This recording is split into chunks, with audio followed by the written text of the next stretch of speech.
southern Russia.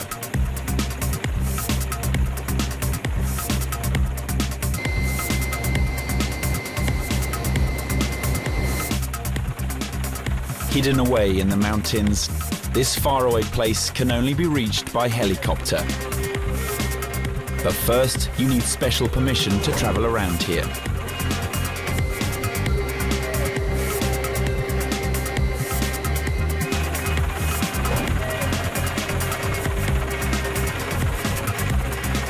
Dmitry Slyzarenko and his son Kirill have such a permit, but it only allows them to film the landscapes.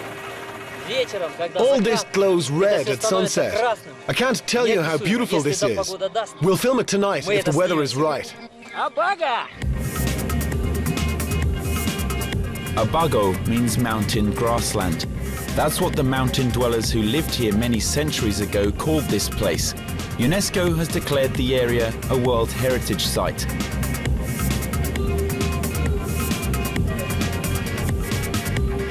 The Abago makes up only a small part of the total area of the Caucasus Nature Reserve.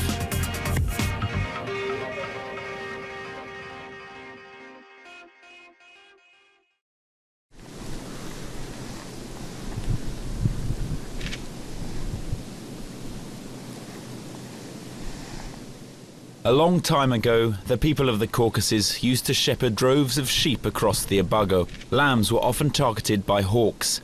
Even today, their primal instincts occasionally bring hawks back to this pass.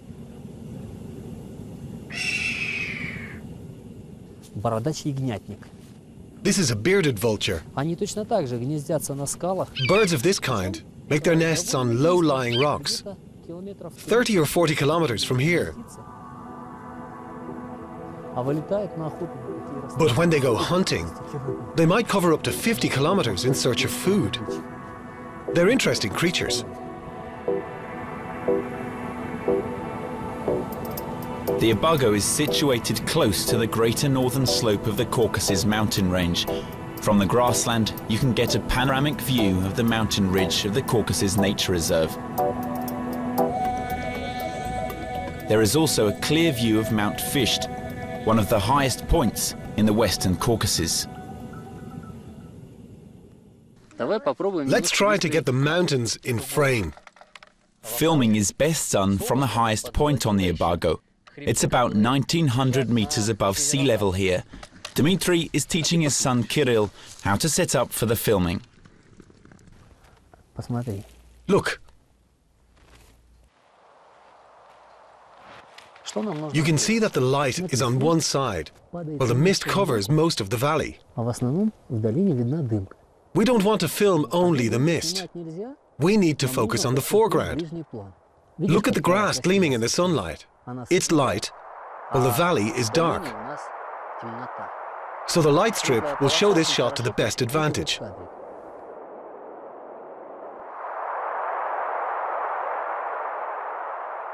The greater northern slope is a continuous chain of mountain ridges topped by snowy peaks. Millions of years ago, there was a vast sea in this place. The smallest part of it, the Black Sea, is now hidden behind mountain ridges. They form a shield in the way of warm breezes blowing from the sea. The warm air creates a subtropical climate in the foothills of the southern slope of the Greater Caucasus Ridge. There is a moderate zone further upslope. The kingdom of eternal snow and ice on the mountain tops is more than 3,000 meters above sea level.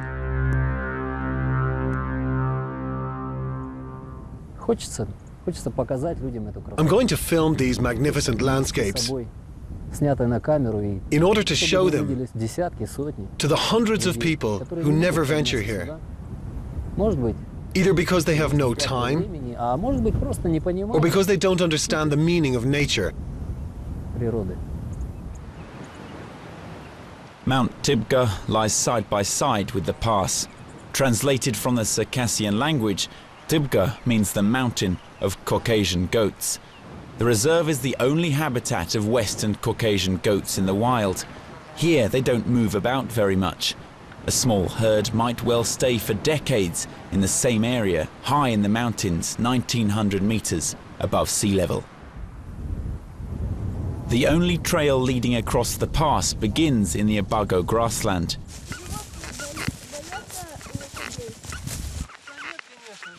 Caucasus Reserve rangers often use it to make rounds of the area. They always do it on horseback. A round trip usually takes 1 week.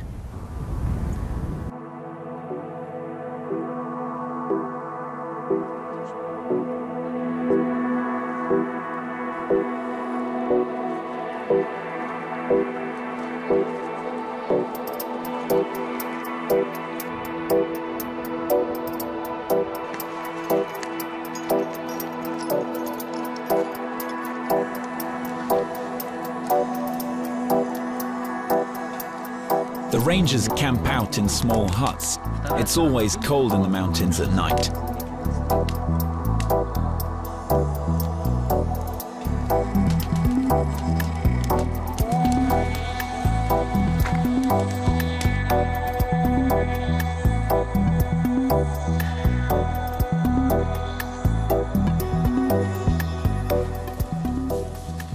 Shortly before dawn, Dmitry and Kirill head to a small, flat mountaintop. According to an old Caucasian legend, he who often meets the sunrise in the mountains lives a long and happy life. Kirill, you can now see Mount Juga on your right. The sun will rise from behind the Aspid Pass. We're going to choose the highest point for filming. We'll only have 10 or 15 minutes for that.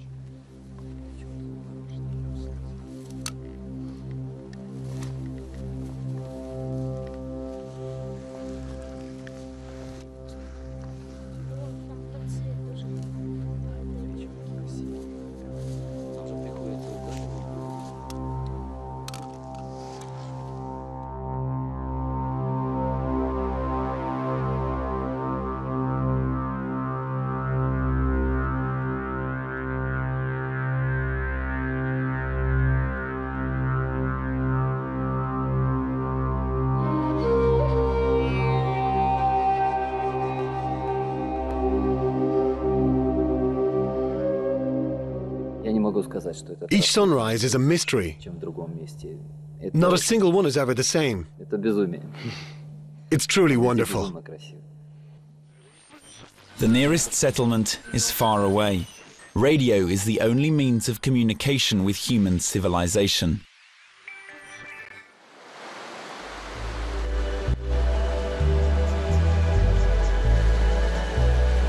There are 4 major waterways in the Caucasus Reserve. Belaya River is one of the deepest. A wooden dam has been put up there. A small hydropower station supplies electricity to the huts in the upper reaches of the reserve's northern sector, where rangers stay for the night.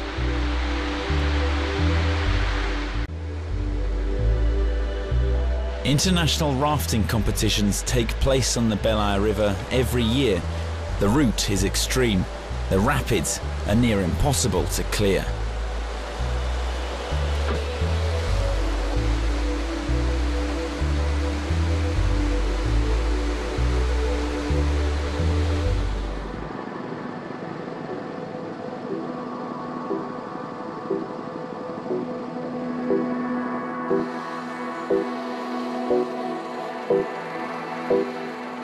A cargo helicopter flies through a mountain gorge before it reaches the weather station at Juga. Juga is situated in the mountains of the Caucasus Nature Reserve at an altitude of more than 2,000 meters above sea level. It is the uppermost station in the Western Caucasus. Its total square is 282,000 hectares. Our reserve is the only one in Russia that occupies the territory of 3 Russian regions. It's really unique.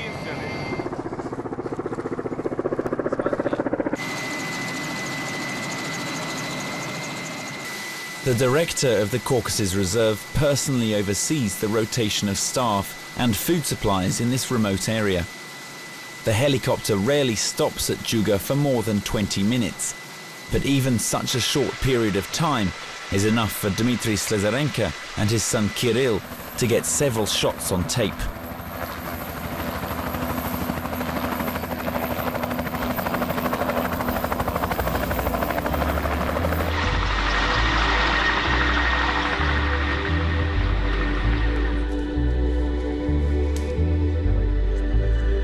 Most of the world's weather stations located in major cities record changes in the atmosphere resulting from industrial waste and vehicle fumes. The data collected at Juga and similar stations is important for fundamental research into how the Earth's climate changes in areas situated far away from man-made sources of pollution. Each day, Caucasus Reserve staff record air temperatures, wind velocity, humidity, and atmospheric pressure. One team is on shift for 2 months.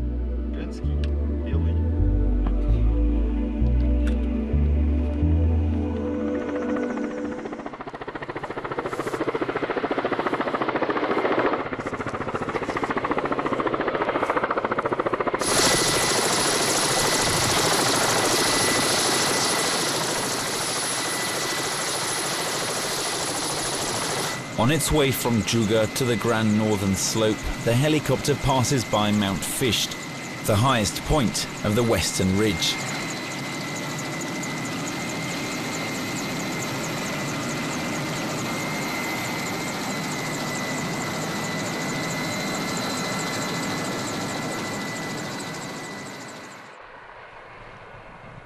After an hour's trip by air, Dmitry and his son Kirill walk about the northern sector of the Caucasus Reserve in the company of rangers. The Juga weather station is now scores of kilometers away. People and animals share the only path there is in this area. Do the bison let humans approach them? Most of the people traveling around the reserve are rangers on horseback. A short while ago, we were on patrol duty in a different area. It's a short distance from here. You can see Mount Przehisha over there. We came across 9 bison. They let us come quite close to them. We were only 15 meters away. Bison living in the Caucasus Reserve have no enemies. Sometimes humans can come very close to them, provided they are on horseback. But if a ranger dismounts, the bison instantly make it clear they are poised for attack.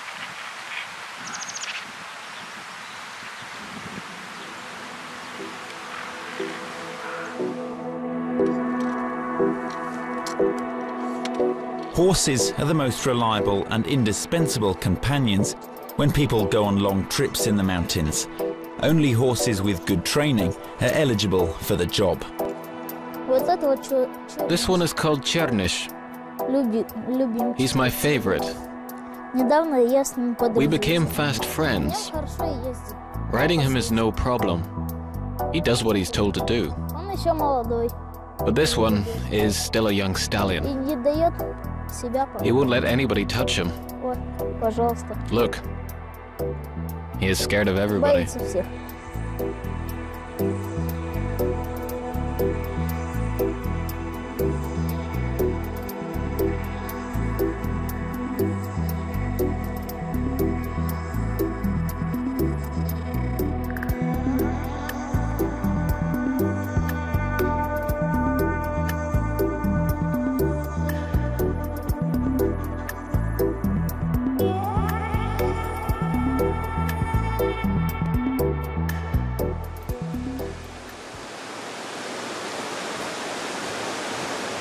Sherlyn Arrecha is one of the remotest areas of the eastern sector of the Caucasus Reserve. Several reserve staff and their families live here on a permanent basis. Even if the weather is warm, it's only possible to reach this place with an off-road vehicle. Reserve rangers, however, take more radical measures against lawbreakers. Their main task is finding and detaining poachers. One of the most challenging jobs takes rangers to Mount Yatir Kvarta.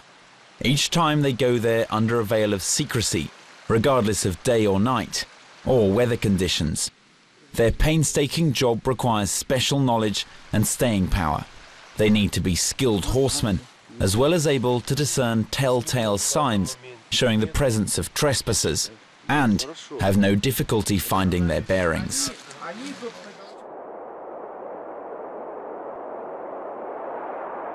As the path reaches higher altitudes, one climatic zone in the mountains gives way to another. Here, the fog that enveloped the forests in the foothills is now a distant memory. There is snow on the slopes, and it is much colder. The Caucasian mountains gradually come into view.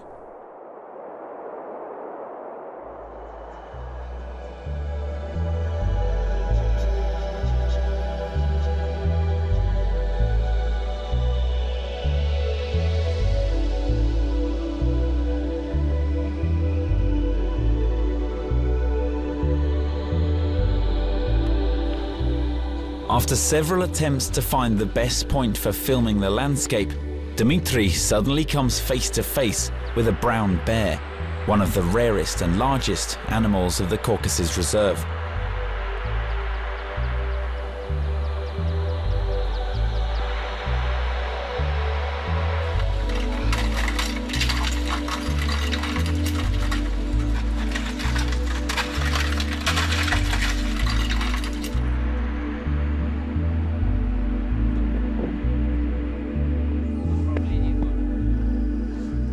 Rangers did find fresh tracks.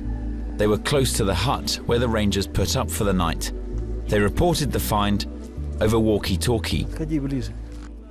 There are wolf tracks here. Is that from a wolf? Yes. Whoa, keep still. Let me see them. No other tracks? No, just those. Hold him. Thanks. Here they are. 2? 3. 3. 8 calling 104. 8 calling 104. Everything's okay. No poacher tracks. Only some left by animals. The latest tracks are those of wolves. 3 of them. Over and out.